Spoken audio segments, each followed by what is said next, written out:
Hello friend, welcome to my YouTube channel technical question hub. मैं हूं आलोक रंजन और मैं लेकर रहा हूं दोस्तों बार का जो है 19 नवंबर 2023 का पेपर। और इसमें दोस्तों मैंने 35 क्वेश्चन जो है कलेक्ट किया है। बाकी जो है और कोशिश करूंगा, चूँकि मैं पेपर नहीं दिया था तो जो है जो जूनियर हैं या मेरे बैचमेट के जो लोग थे तो उनसे मैंने क्वेश्चन रिसीव किया। बहुत लोगों ने हेल्प की इस क्वेश्चन कलेक्ट करने के लिए। क्वेश्चन का जो है थोड़ा ऑप्शन इधर उधर हो सकता है दोस्तों, इस ये कोई गारंटी नहीं है। लेकिन इसमें जो है 35 क्वेश्चन मैं दोस्तों समरप करने की कोशिश किया हूँ। पहला क्वेश्चन देखते हैं। पहला क्वेश्चन कह रहा है कि when pure hydrogen is burn with theoretical air the volume percentage of nitrogen in flue gas on dry basis will be. तो इसका जो है 100 आंसर होगा। ठीक है। दूसरा क्वेश्चन है when gases form a cooking gas cylinder is use the pressure does not fall appreciably, यानी कि जब कुकिंग गैस सिलेंडर का आप यूज करते हो तो प्रेशर का ड्रॉप नहीं होता, यानी कि प्रेशर जल्दी डाउन नहीं होता है until the last few minute. Why जो है अंतिम अंतिम तक जब तक यूज करते हैं, तो वही कह रहा है कि वाई। तो इसका जो है करेक्ट आंसर है कि vapour is in equilibrium with liquid. Vapour जो है लिक्विड के साथ इक्विलिब्रियम अवस्था में होता है, यानी कि if the vapour pressure is reduce, जैसे ही वेपर प्रेशर रिड्यूस होने लगता है तो उसी समय क्या होता है कि लिक्विड इज वेपराइज, लिक्विड जो है वेपराइज हो जाता है। और फिर वो जो है वेपर प्रेशर जो रिड्यूस हुआ होता है उसको एक तरह से मेंटेन कर देता है ना, यानी कि उसको घटने नहीं देता। उसके जगह पे लिक्विड वेपराइज होके तुरंत वेपर फॉर्म में उसका स्थान ले लेता है। और इस तरह से जो वो एक तरह से जो आपका मेंटेन रखता है प्रेशर को। ठीक है, ये इसका है। वैसे जो है ऑप्शन में क्या था, वो एग्जैक्ट जो है नहीं दिया गया है। तीसरा क्वेश्चन पूछा गया था कि जो है डक्टिलिटी का मतलब क्या है, और सोने का एग्जाम्पल लिया था। तो एक तरह से जो है डक्टिलिटी जो है किसी भी मेटल को तार में ना, तार में खींचने की जो है प्रवृत्ति को वो दर्शाता है। जैसे सोना है, सोना से आभूषण बनाना है आपको, तो सबसे जो है बेस्ट डक्टाइल जो है आपका गोल्ड होता है। तो वो जो है वो उसे जो है वायर में आप टेंड कर सकते हो। ठीक है। चौथा क्वेश्चन है कि in a cooling tower side to performance well. कह रहा है कि कूलिंग टावर जो है उसका परफॉर्मेंस सबसे बढ़िया कब रहेगा, किस कंडीशन में रहेगा। जब तो अप्रोच जो है दोस्तों, आप अगर आपकी अप्रोच जो है कूलिंग टावर की अप्रोच जीरो हो रही है तो कूलिंग टावर बेस्ट परफॉर्मेंस देगा। ठीक है। एक क्वेश्चन ये था कि the total incident radiant energy upon a body which partially reflect absorb and transmit. ठीक है। रेडिएंट एनर्जी दे रखा है 2200, और जो है इसकी जो रिफ्लेक्टिविटी 300 दिया था, और एब्जॉर्बिटी जो है 800 दिया था। तो उस केस में जो ट्रांसमिटिव पूछा था, तो ट्रांसमिटेड एनर्जी टोटल जो है 2200 बराबर जो है एक तरह से क्या हो जाएगा, टोटल इंसिडेंट एनर्जी जो है minus reflect energy plus absorb energy, ये हो जाएगा। यानी कि 2200 माइनस 300 आपकी है जो है रिफ्लेक्टेड, और एब्जॉर्व है आपकी 800। तो 2200 माइनस 300 प्लस 800 करेंगे तो जो है 1100 आ जाएगी आपकी जो है ट्रांसमिट एनर्जी। ठीक है। अब जो है ट्रांसमिटिव टाउ बराबर होता है कि कितना ट्रांसमिटिव है वो, और टोटल तो 1100 आपकी मिली, और टोटल कितनी आई 2200 आई। यानी कि 1100 अपन 2200 करेंगे तो 0.5 जो है वाट पर मीटर स्क्वायर जो है एक तरह से ये आ जाएगा। तो ये क्वेश्चन आया था, और इसका जो है आंसर 0.5 होगा। एक बार देख लीजिए ध्यान से, है ना। नेक्स्ट क्वेश्चन है कि Y hydrogen and oxygen do not combine with each other at a room temperature. Room temperature पे हाइड्रोजन और जो है ऑक्सीजन सामान्यतः क्यों नहीं रिएक्शन कर लेते हैं। तो उनका यही है, बहुत लोगों ने इसका सही बताया है कि जो है कि करेक्ट उनके अकॉर्डिंग जो है हाई रिएक्शन एनर्जी रिक्वायर्ड, यानी कि रिएक्शन कराने के लिए एनर्जी बहुत ज़्यादा चाहिए। तो यही एक वजह है, वो एनर्जी मिलती नहीं है जिससे हाइड्रोजन और ऑक्सीजन एक दूसरे से रिएक्शन नहीं करते हैं। Variable area meter, variable area meter क्या है, इसमें से ऐसा क्वेश्चन था। तो रोटामीटर वेरिएबल एरिया मीटर में है। ठीक है। Multi stage centrifugal pump required for, तो मल्टी स्टेज सेंट्रीफ्यूगल पंप का जो है, अगर वैसे तो हाई हेड होना चाहिए। हाई हेड के लिए multi stage centrifugal pump use होता है। लेकिन हाई हेड बोल रहे थे जो है दोस्त की जो है हाई हेड ओनली नहीं था, high head and high discharge भी था, तो उस पर टिक लगाया गया है। हाई हेड वैसे अगर इंडिविजुअल हाई हेड होता तो सही होता, ठीक है। नेक्स्ट है rate of heat transfer maximum. Maximum किस में रेट ऑफ हीट ट्रांसफ़र होता है, फिल्म वाइज कंडेंसेशन में या ड्रॉप वाइज में, तो ऐसा था। तो ड्रॉप वाइज कंडेंसेशन में जो है सबसे ज़्यादा हीट ट्रांसफ़र होता है कंपेयर टू फिल्म वाइज में, है ना। नेक्स्ट है बॉन्ड लॉ पूछ लिया था कि जो है क्रशिंग स्ट्रेंथ करके जो था, तो वो कौन सा लॉ है इसमें, तो ये बॉन्ड लॉ है पूरा। तो बॉन्ड लॉ क्या कहता है, बॉन्ड लॉ कहता है कि the work required to form a particle of size from very large feed is proportional to the square root of the surface to volume ratio of the जो है product. ये ऐसे नहीं था, जो क्रशिंग एनर्जी करके कुछ था, तो शॉर्ट में उसने पूछा था, तो बॉन्ड लॉ ही उसका करेक्ट है, ठीक है। अल्ट्राफाइन ग्राइंडर का एग्जांपल पूछा था, तो फ्लूइड एनर्जी मिल है। Working principle of cyclone separator. Cyclone separator का वर्किंग प्रिंसिपल क्या है, तो सबसे पहले साइक्लोन सेपरेटर में सेंट्रीफ्यूगल फोर्स की वजह से जो गैस में डस्ट पार्टिकल है उनको घुमा दिया जाता है। उसके बाद जब डस्ट जो है घूम जाती है पूरी तरह से सेंट्रीफ्यूगल फोर्स की वजह से, तो बाई ग्रेविटी जो है डस्ट पार्टिकल का वेट कुछ ना कुछ होता ही है, तो बाई ग्रेविटी वो सेटल होती है, यानी कि centrifugal force to gravity force, ये जो है साइक्लोन सेपरेटर का प्रिंसिपल है। अगर देखिए दोस्तों एक ये है डंपिंग कोफिशिएंट की वैल्यू अगर 1 है तो वो क्या होगी, तो 1 है तो क्रिटिकल डंप होगी, और लेस देन 1 है तो अंडर डंप होगी, अगर ग्रेटर देन 1 है तो ओवर डंप होगी, ये पूछा था। मिनिमम ऑफसेट किस में पाया जाता है, तो पीआईडी कंट्रोलर में पाया जाता है। पिरानी गेज किस लिए यूज होता है, तो हाई वैक्यूम मेजर करने के लिए यूज होता है। टेट्राफ्लोरोइथाइलिन जो है एक तरह से किसका पॉलीमर है, तो वो टेफ्लॉन का है। थर्ड लॉ पूछा था थर्मोडायनेमिक्स का, तो सीधे सीधे है the absolute entropy is zero for all crystalline substance at a absolute zero temperature, यानी कि थर्ड लॉ से था, ठीक है। कुछ लोग दोस्तों बोल रहे थे कि कैटालिस्ट यूज इन स्टीम रिफार्मिंग पूछा था, और कुछ लोग बोल रहे थे कि जो है कैटालिस्ट पूछा था कि अमोनिया सिंथेसिस में। तो जो है स्टीम रिफॉर्मिंग का तो निकिल आपका है ही। अब इसमें देख लीजिएगा कि अमोनिया सिंथेसिस का था, तो उसमें जो है आयरन हो जाएगा, मोलिब्डेनम एक तरह से उसका जो है एक तरह से उसको बढ़ाने के लिए जो है इन्हेंस करने के लिए यूज होता है, ठीक है, प्रोमोटर के रूप में। तो इसमें जो है कोई क्लियर नहीं है, कुछ लोग बोल रहे थे कि स्टीम रिफॉर्मिंग का था और कुछ लोग अमोनिया सिंथेसिस का था।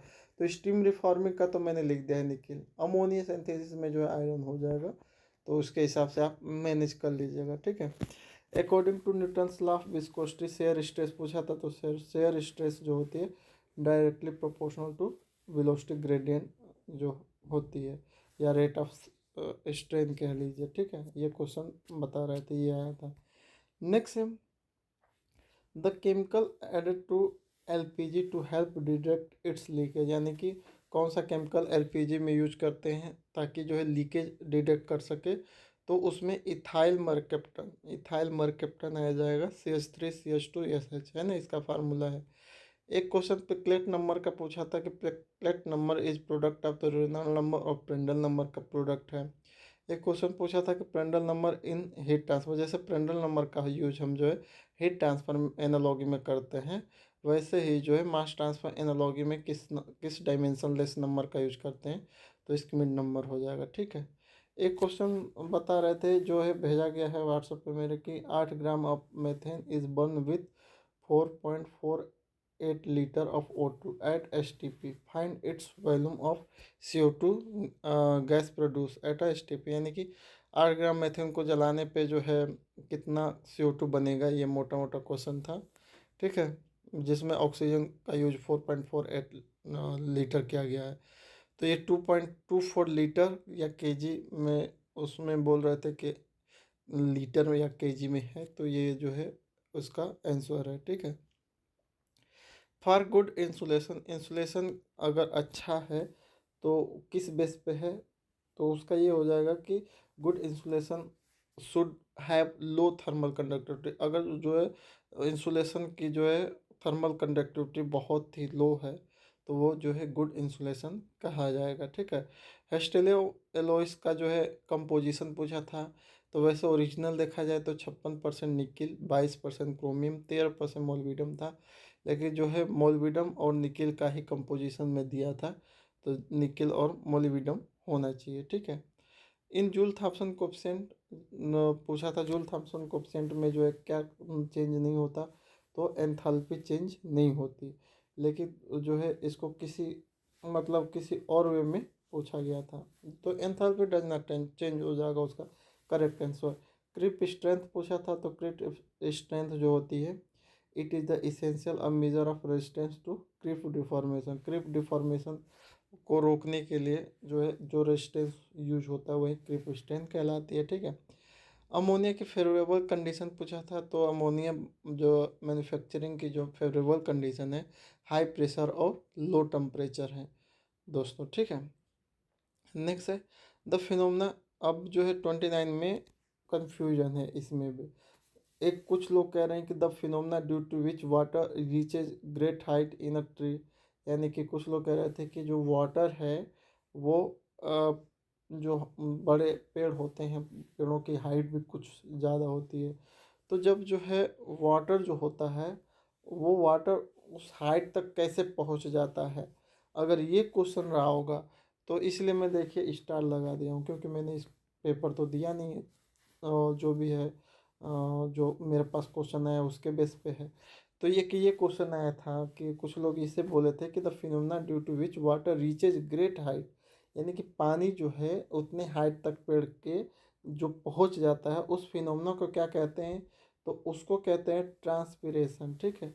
और इसमें कुछ लोग ऐसे कह रहे हैं कि ये क्वेश्चन ऐसे नहीं था, वो जो है पूछा था कि रूट में जो है ट्री के रूट में पानी कैसे पहुंचता है, तो एक तरह से कैपिलरी एक्शन वहाँ पे हो जाएगा। ठीक है।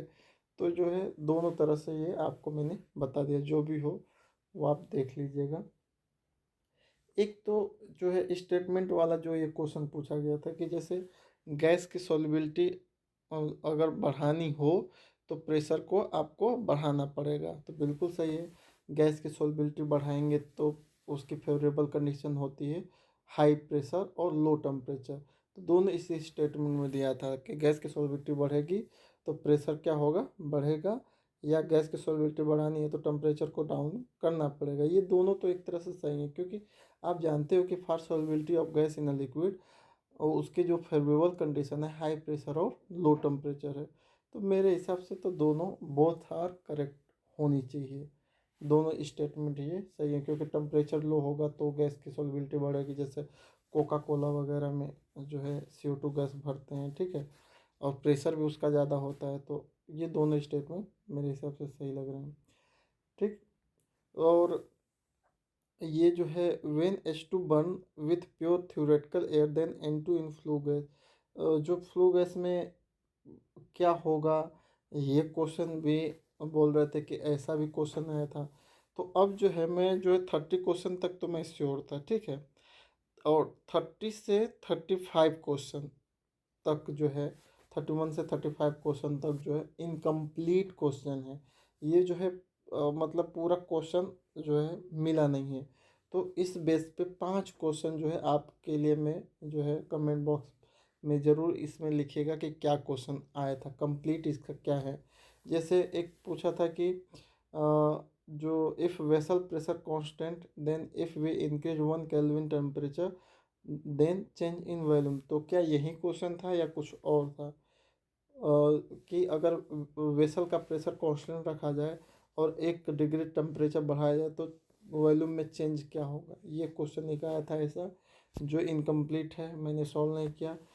और एक क्वेश्चन ये था कि मैकअप-थिल मेथड में क्या यूज होता, मतलब मैकअप-थिल मेथड जो है किस लिए यूज होता है या क्या था, उसका कुछ ऑप्शन नहीं पता है ना।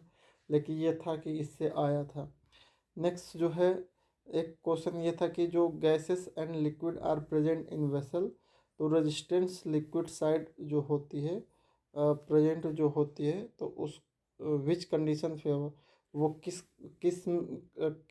कंडीशन में फेवर करेगी, लिक्विड साइड करेगी, लिक्विड साइड रेजिस्टेंस करेगी या गैस साइड रेजिस्टेंस करेगी। तो ये भी इनकम्प्लीट क्वेश्चन है, ये भी कोई क्लियर नहीं बता रहा है। एक ये भी क्वेश्चन है 35 का कि लॉग के E upon K C plus log R T equal to zero, ये रिलेशनशिप किस रिएक्शन के लिए है।